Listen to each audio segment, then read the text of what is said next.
We are glad to welcome you on the HardReset.Info YouTube channel, and today I would like to show how you can update Oppo phone.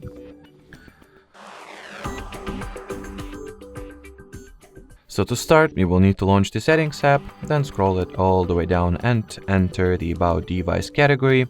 In here at the very top of the page, tap at the color OS banner, and if you will have any pending updates, you should have the update or download and install update button right over here, but my version is up to date, so there is nothing to be enrolled at the first place. But I suggest that you can enable the automatic overnight system updates, so once the update arrives, a new instance of the color OS, you can make it so that the phone will automatically download and install it while you sleep. So in order to do that, go into auto update page and turn on the auto update overnight toggle. And as you can see,